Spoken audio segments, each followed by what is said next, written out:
Ruby की आपकी राय हमारी में आपका स्वागत है। दर्शकों के सवालों पे आधारित यह प्रोग्राम हम फिर से शुरू करने जा रहे हैं। आपके कमोडिटी से जुड़े सवालों के जवाब देंगे मार्केट एक्सपर्ट मयंक गुप्ता। मैं हूं कमल शर्मा। मयंक जी, आपका स्वागत है मोलतोल में। Thank you Kamal sir. जी, Mayank ji non agri commodity के खास एक्सपर्ट हैं। मयंक जी, दर्शकों के सवालों को लेने से पहले मेरे सवाल हैं, संक्षेप में आपके जवाब चाहूंगा। जी, मयंक जी, सोने में मूवमेंट कैसे होंगे? जी कमल सर, सबसे पहले मैं एक डिस्क्लेमर देना चाहूंगा। जैसा कि आप सभी को पता है, मैं एक सेबी रजिस्टर्ड रिसर्च एनालिस्ट हूं। तो सेबी रजिस्टर्ड रिसर्च एनालिस्ट होने का मतलब, या कोई भी फाइनेंशियल एडवाइजर होने का मतलब, ये नहीं होता कि वो जो भी बोले 100% सच हो। हम लोगों की जो भी रिपोर्ट्स होती हैं वो टेक्निकल चार्ट के बेसिस पर होती हैं। तो कोई भी ट्रेड डिसीजन लेने से पहले अपने फाइनेंशियल एडवाइजर से जरूर कंसल्ट करें, साथ ही साथ खुद भी एनालिसिस करें तब, और स्टॉप लॉस जरूर लगाएं। जी, अब आपका एक सवाल था कमल सर कि गोल्ड में क्या लग रहा है कि गोल्ड का अगर हम टेक्निकल चार्ट देखें, डेली चार्ट देखें, तो वहां पे चाहे हम गोल्ड स्पॉट की बात करें, चाहे हम एमसीएक्स गोल्ड की बात करें, वहां पे एक हमें क्लासिकल नेगेटिव डाइवर्जेंस स्ट्रक्चर देखने को मिल रहा है। क्लासिकल नेगेटिव डाइवर्जेंस क्या होता है? जब प्राइजेस तो हायर हाई के फॉर्मेशन होते हैं, बट आरएसआई लोअर हाई के फॉर्मेशन होता है। ये इंडिकेट करता है कि या तो जो मार्केट का जो ट्रेंड है, मीन कंटिन्यूसी ऑफ ट्रेंड है, या तो वो अप ट्रेंड की स्पीड अप धीरे हो सकती है, या मार्केट अप साइड भी हो सकता है, या मार्केट का चेंज ऑफ ट्रेंड भी हो सकता है। और वो हमें लास्ट 2-3 दिन से ऐसा देखने को मिल रहा है कि मार्केट में एक जो अप ट्रेंड की स्पीड थी वो धीरे हो गई है। और खासकर मार्केट में ऊपर के लेवल पर प्रॉफिट बुकिंग भी देखने को मिल रही है। तो मुझे लगता है कि अभी ये सिलसिला कुछ दिन और कंटिन्यू हो सकता है। जी, चांदी में आपको क्या संभावनाएं लगती है? सेम कमल सर, चांदी में भी अगर हम चांदी के सिल्वर की एमसीएक्स सिल्वर के डेली चार्ट की बात करें, तो वहां पे भी क्लासिकल नेगेटिव डाइवर्जेंस देखने को मिल रहा है। जिस कारण प्राइजेस में एक ठहराव बना हुआ है, और प्राइस एक रेंज में 20,000 के एक रेंज में प्राइजेस मूव कर रहे हैं। और मुझे लगता है कि आने वाले कुछ दिनों में प्राइजेस में एक प्रॉफिट बुकिंग आने वाले समय में देखने को मिल सकती है, क्योंकि टेक्निकल चार्ट ये बोल रहा है कि जो प्राइस में जो मूव हुआ, आरएसआई वहां पे सपोर्ट नहीं कर रहा है। यहाँ पे भी क्लासिकल नेगेटिव डाइवर्जेंस का स्ट्रक्चर बना हुआ है। जी, और कॉपर पर आप क्या कहेंगे?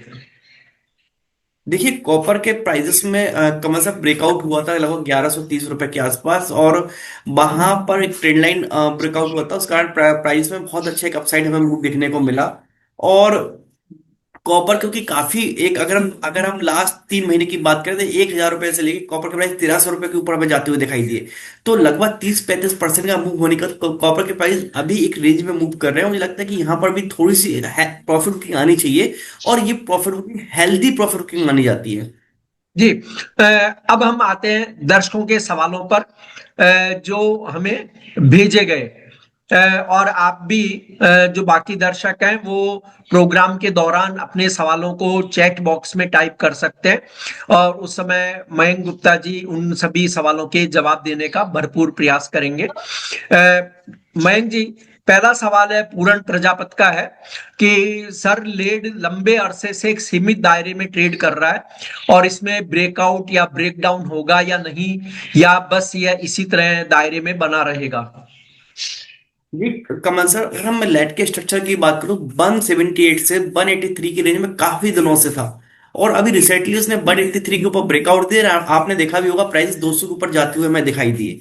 अभी क्योंकि टेक्निकल स्ट्रक्चर में क्या होता है, जब प्राइस एक बार ब्रेकआउट दे देते हैं, तो वो पॉइंट अगेन हमारे लिए एक इंपॉर्टेंट सपोर्ट जोन की तरह काम करता है। तो अभी 183 से लेके 185 की जो जोन है, वो एक इंपॉर्टेंट सपोर्ट जोन के तरह काम करेगी।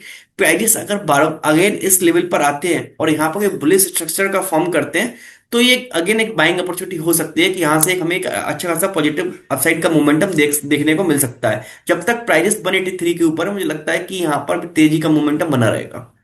ये महेश शर्मा का सवाल है कि मैंने चांदी 2.5 लाख रुपए पर बेचकर मुनाफा वसूली कर ली थी बीते दिनों। फ्रेश बाइंग मुझे कब करनी चाहिए, यदि करनी हो?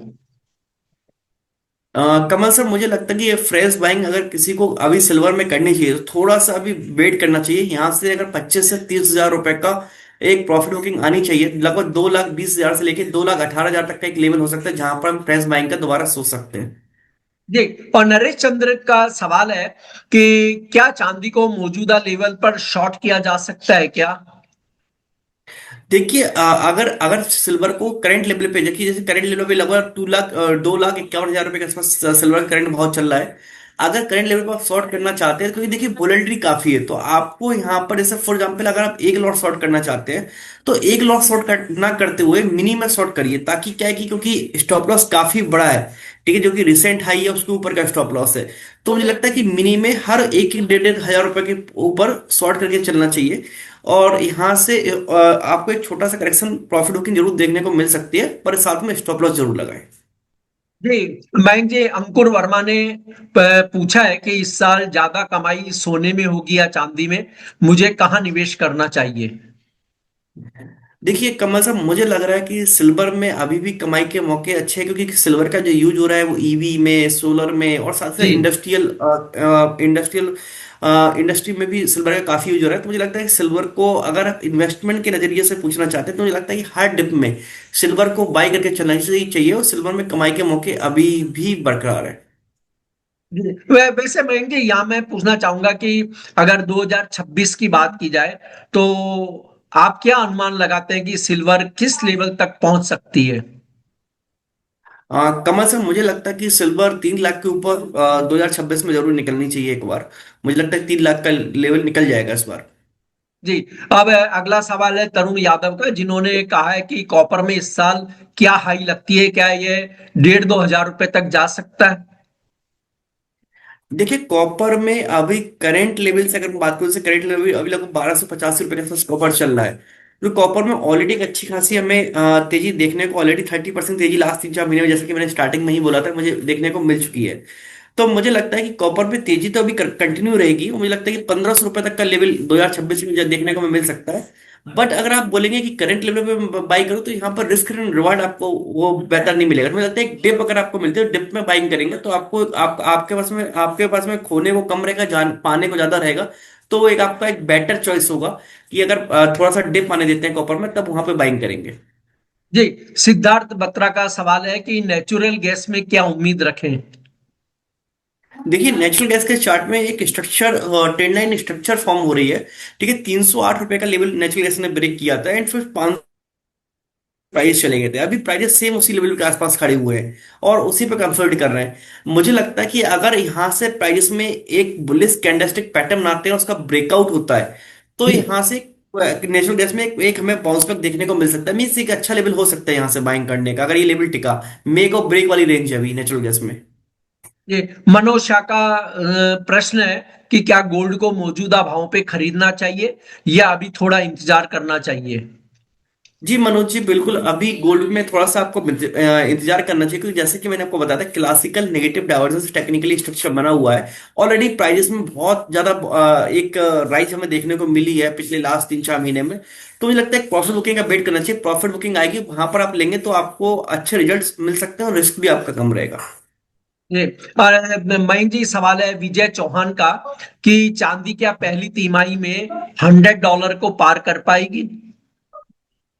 जी अभी करंट देखने से मुझे लगता है कि अभी $100 तो पार करेगी, ये तो तय है। और मुझे लगता है कि 2026 में ही $100 के ऊपर सिल्वर जा सकती है। बट अगर करंट स्ट्रक्चर देखते अगर हुए, तो अभी जी शुरू के 3 महीने में तो मुझे नहीं लगता कि पार कर पाएगी, क्योंकि $100 पार करेगी 2026 से लेके 2027 के स्टार्टिंग के 6 मंथ में। यहाँ तक तो जा सकते, अभी शुरू के 3 महीने में नहीं लगता कि वो क्रॉस करेगी। जी। और रामलाल जाट का सवाल है कि क्या चांदी इस साल के आखिर तक 3 लाख रुपए के लेवल को छू लेगी? जी कमल सर, ऐसे ही हम मैंने स्टार्टिंग में ही बोला था कि मुझे लगता है कि 2026 में 3 लाख रुपए का सिल्वर में लेवल छू जाना चाहिए। जी। और अंतिम सवाल है, सुरेश पाटिल ने पूछा है कि क्या मौजूदा भावों पर सोने में शॉर्ट पोजीशन बनाई जा सकती है?